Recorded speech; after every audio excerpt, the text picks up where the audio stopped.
Good day, I'm Stephen McHugh and this is your JIS news for Tuesday, July 3. The energy portfolio will rest in the office of the Prime Minister as of tomorrow. That's among 6 key decisions taken by Cabinet to resolve issues at the state-owned oil refinery Petrojam. Former Energy Minister Andrew Wheatley will retain oversight for the science and technology portfolios. The Office of the Prime Minister says the portfolio transfer was made in the interest of transparency in light of ongoing investigations into the refinery's operations. Following Cabinet's review of a report from Petrojam, it was agreed that the oil refinery requires a strategic and management review of its operations. A look at Petrojam's long-term commercial viability and role in Jamaica's energy security will also be undertaken.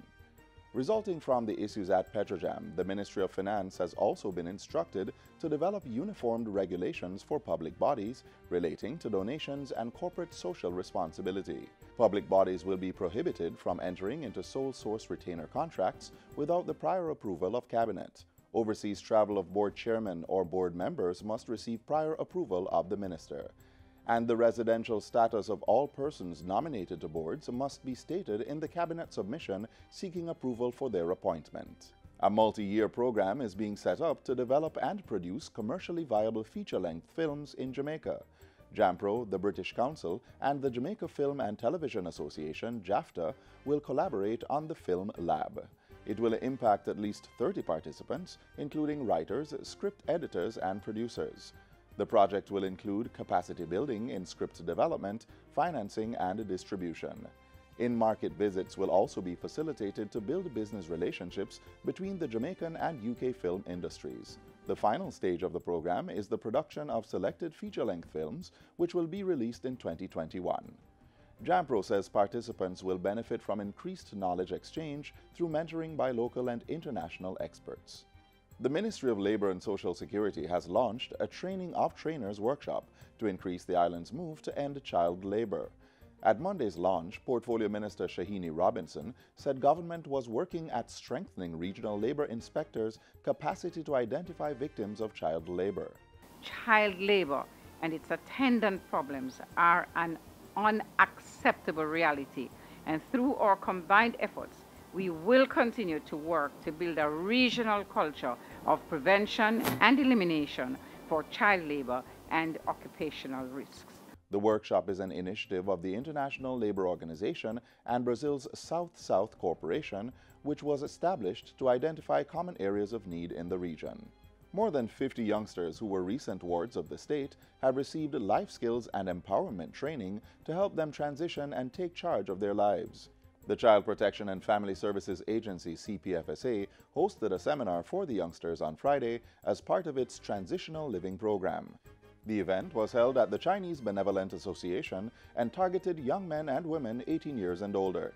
Speakers shared details on safe sex, grooming, economic food preparation, social graces, etiquette, resume writing, and job readiness. CEO of the CPFSA, Rosalie Gage-Gray, says the agency will continue to equip youngsters under its care with the skills for independent living. This event is to share knowledge, experience, and insight to help you in overcoming your personal challenges and limitations, and inspires you towards the life you desire and deserve. A life of greater purpose, free of fear, and full of abundance. Over 70 youngsters pursuing tertiary studies are a part of the agency's Transitional Living Program. The Empowerment Seminar is to be an annual event. Decisions taken by delegates attending the 39th regular meeting of the CARICOM Heads of Government Conference in Montego Bay will be communicated to the public following the event. This was disclosed by CARICOM Secretary General Ambassador Erwin Larocque during a press conference at the Jamaica Pegasus Hotel yesterday.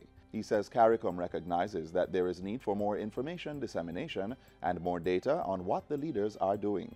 This meeting of the heads of government, sometime afterwards, I can't say immediately after the meeting, we intend to publish the decisions of the heads of government. And that's a start in being more transparent in terms of what the heads have decided going forward. And I think we'll continue that. He says this move is also in a bid to engage more young persons in developments pertaining to CARICOM. The meeting of the CARICOM heads will be held from July 4 to 6. It will be hosted by Prime Minister Andrew Holness, who assumed chairmanship of the conference on July 1. And finally, Jamaica will join a host of other countries from around the world to celebrate the Special Olympics International's 50th anniversary this year. Special Olympics Jamaica, which marks its 40th anniversary this year, will participate in several events organized by the international body.